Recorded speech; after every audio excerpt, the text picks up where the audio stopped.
Okay, I'm talking with Mike Vaccaro, and we're going to talk about a CD of his that I've just reviewed and put up at performingartsreview.net. But the more important thing is I want to talk to Mike about this amazing life, really, you have had in music in the big time. Vegas, Los Angeles. I mean, you've been there. You know how this profession works, how tough it is, how exhilarating it is, and to say nothing of your magical capabilities on multiple instruments, which is part of how it works, how you make a living. So that's what I want to touch on, Mike. I'm going to talk about. We're going to talk a little bit about the first of three CDs that I'm reviewing for you, Journeyman. And the reason I was so interested in Journeyman is that excuse me, it's kind of it's wind music sometimes for 18,000 zillion instruments. You'll talk about that wind instruments sometimes with some of your other colleagues that you'll mention. But it's fascinating that you all of these people that you asked to help write pieces for you for winds are producers and film composers and all that. So in other words, you're right in the thick of things. I want you to talk a little bit about that. Let's get started about how did this, what happened? What, you were 14 and somebody said, hey kid, you're pretty good. What happened? You're a wind player, you play everything under the sun, go. Well, actually, I was playing in a group called Musique, which was a trio for woodwind voice with my ex-wife and Jack Reedling on piano. And Jack unfortunately passed away, and a couple of years went by, and I was missing doing something. So, I was working, but that's not real music. So, in order to play real music, I just reached out to my friends and I said, write what you think I do. And so each one came up with something very different, and that's how it got started. And it was funny because as we you said we were going to talk about this CD. I looked at it, and it seems to me that took me about 5 or 6 years to do it. And it's interesting because some of the people would come in with completely finished music. Other people would come in and say, okay, we're going to do the first 32 bars today, and the next time we're going to do 16 bars. And they were actually writing it as I was performing it. That's amazing. So, yeah, and like I say, the pieces are all very, very different. And but the whole point is for me to feature. I was in the back of my mind. I said, well, all the contractors will want to hear this. Well, they don't care, you know. But Come on, don't, come on now. they Cheer really up. don't. They really don't. Especially now that secretaries are doing all the work and not real musicians. Uh, I knew we'd get into some dirt. Go ahead. yeah, but anyway, so what I did is just I told them every instrument that I played, and I said you can write for any of them, and so they wrote for all of them. And I have a closet. I'm sitting next to this locked closet that's alarmed, full of 30 or 40 instruments, and that's what they did. But that was a long time ago. That was it started in Back in '80. the 80s, and this came out in 96, the CD. Yeah, and I finished performing it in '89. It looks like. Talk to me So about some of these guys. Nick Venden, I mean, Richard Bowden, Don Harper. Tell me about some of these yeah, guys. let me start at the top with Okay. Prologue. That was Mark Davidson, who's a fine jazz pianist, and he doesn't write that much classical music. But I got to the end of recording the CD, and I didn't have something that I thought really started it nice. So I asked him to write me something, and he called it Prologue, and it's kind of like a perfect little start for what's ahead. He just basically used clarinets and flutes. And so that's Mark Davidson. And then Nick Venden, he and I were working in dinner theater of all things. So he was very familiar with my playing because that was just a trio too. So he'd write for everything I owned to get the colors, and he was playing three different keyboards with all kinds of colors, and the drummer was playing drums, timpani, mallets, whatever you could think of. So that's how he kind of got involved. And Richard Bowden and I don't really remember how we hooked up. I think I subbed in his quintet or something, and we became friends very quickly. and he was doing a lot of work for Disney at the time. And I gave him the same instructions as everybody else. Write what you think I do. So he says, I have this piece, Whimsy, and he says it's not really written for everything you do, but he says I'll make it that way. So he did. He took his piece Whimsy that was written for 5 pieces and made it into, I don't know, like 12 or 13 instruments. That's where And, that's where my jaw first dropped when I heard yeah, whimsy. That yeah. you this is and talk to us in a bit also about this about the technique of putting Well, these tracks together. Go ahead. the technique was always to put a click track down first, and as you notice, it's not in time, any of it. So the click track would go click, click, click, click, click, click, click, click, click, click, click, click, click, click, click.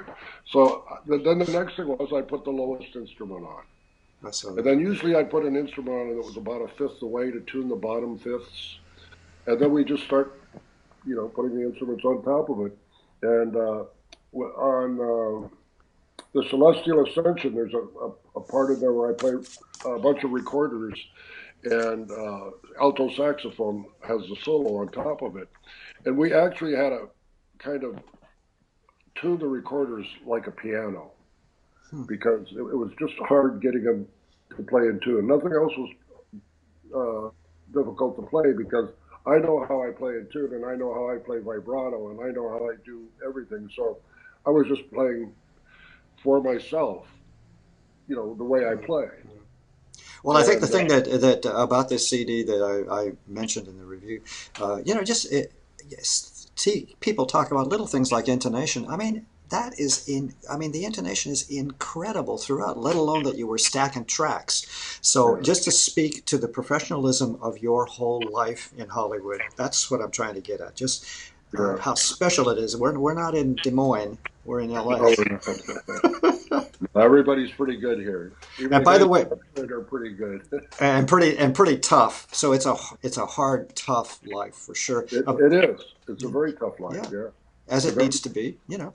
everybody's basically good enough to do the job, and then there's some that are better than that. Yeah. And there's a lot that are better than that. I don't want to say it's easy. It's not easy, but there's a lot of great players here. And everybody comes here if they're great. Yeah. You know, they don't want to be in Des Moines. That's right. And speaking of yourself, you had a stint in Vegas when you were a kid. I want to touch on this because it's important that you were discovered. Really, I think you can say that if you're like 15, 16, 17 years old. Stan Kenton Band hires Yeah. you. I mean, it's Well, sort of like bingo. It took off, right, and has been there ever it since. started in college, and I played with a group called the Collegiate Neophonic that Stan Kenton was involved with. And I was going to Cal State at Long Beach at the time, and I was selected to play the West Coast premiere of a piece called Scaramouche by Darius Milhaud, which is Yes. a classical saxophone piece. So I played that, and it went pretty good. And soon after that, through the Neophonic, I got called to play with the Kenton Band. So I'll just give you a little brief, quick history. So I played with Kenton and Woody Herman and Paul Horn and those people, and kind of back and forth between the different groups for about 3 or 4 years. Then I went to Vegas for 3 or 4 years, and I played lead alto at the Sands, and that was a great experience because I've been playing baritone and that kind of stuff on Stan's band and Woody's band, and so I got to play. First of all, I was guaranteed 8 doubles when I went to work there because I played oboe and English horn, and that was hard to find in that town. Yeah. There was only 2 or 3 of us, and a lot of the acts had oboe and English horn on it. So, I got to do that for 4 years and play with some incredible people: Lena Horne, Sammy Davis. Just ridiculous. And it's like. Well, then I went into theater. Then I came back here and I went into dinner theater. From dinner theater, I started at the Schubert, and then I went to the Pantages, and that was about 20 years of my life. Can I interrupt for just 1 second? Sure. No offense to Des Moines, but when we talk dinner theater in Los Angeles at the Pantages, and others, we're talking giant, huge, enormous dinner theater. Well, the Venues. Pantages wasn't dinner theater. It was and the Schubert. They were big bands Yeah.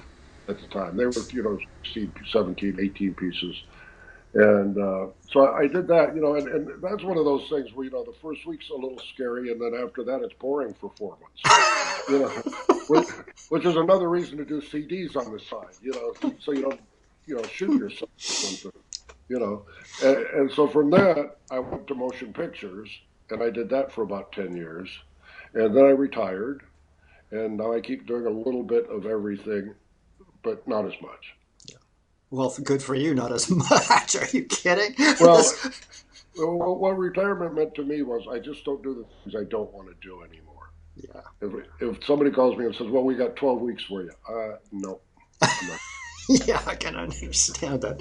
Well, here's the beauty that I want to pass on to everybody that's going to watch this video. The video is going to interview is going to go up with the first CD of yours, Journeyman, that I've reviewed. I'm looking forward to the other two. I'm a little afraid. I'm the classical guy. I'm going to really be looking at your real music making in jazz and so on with Latin Love and A Whisper, A Sigh, A Dream. But I can't wait, and the reason for that is it's kind of hard to explain, but the idea is I know I'm going to hear the best of the best of the best because of it's not just me throwing compliments, it's that's what it is. If you have a career as you have had in Los Angeles, you know the people. I know I'm going to meet these people on these other albums, just as I did on Journeyman. That's the big treat. Yeah. Mike, what have I forgotten to ask you for this first time out? Well, we haven't gotten through the CD yet. Okay, go ahead. So we did the Celestial Ascension, Yep. which was by Alan Davis. Yep. And we have good friends since college. And then In a Quiet Place by Alan Davis again. And then we finished off with Carnival 2000, which is the first time that I used somebody else besides either myself or my wife. And it's a rhythm section in me. And I don't know why we did that. Well, I guess when I told him to write what he thought I did, that's what he thought I did. And I've always considered myself a classical musician that plays a little bit of jazz. Oh, really? Didn't make that connection. I thought it was just the other way around. No, and people have a hard time believing, first, that you can play more than one instrument, and then two, that you can play them well. So you have to kind of talk people into that, there's people that think that I only play clarinet, and there's people that think I only play flute or oboe, because that's what they were told to hire me on. They needed somebody, and they said, well, I can't do it, but call Mike. He's a good player. And so I'd go play oboe for him, and then from then on, I was their oboe player. Well, I believe that's the way they thought of me. Well, that explains the CD you mentioned earlier. Journeyman was kind of an opportunity for you to show everybody you play just about everything in winds. Right, exactly. But also, what dropped my jaw, if you're a wind player, I was a clarinetist. I went into conducting, but the point is you play sax, you play clarinet, you play single reed instruments. But when I heard you play oboe and then English horn, not only flawlessly, but in perfect intonation and all the rest of it, that's when I had to pick my jaw up off the floor and realize that this was really a special person, that you had this wonderful career. That's why I'm pleased to have an opportunity to talk with you, because it has been rich. You are so talented, and you represent that thing that is Los Angeles, that is so unique in American music anyway. That's great.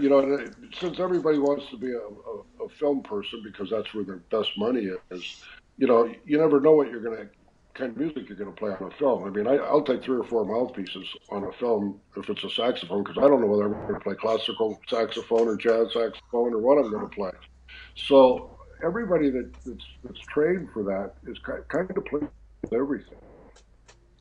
It's absolutely amazing. Well. There are people that only play classical music. There are people that only play classical music, but especially in the winds and the brass, and the percussion, we do everything. Whatever they put in front of us, we do. Yeah. And on a first reading, one take, that's it. Yeah, that's what they want. Sometimes it's for 3, but once in a while it's the first one. Mike Vaccaro, it's been a great treat having a chance to finally see you in person and chat with you, and we will meet again. I have 2 more CDs to review for you, and I'm looking forward to it. It's my pleasure. Thank you. I think we're done. Thanks, Mike.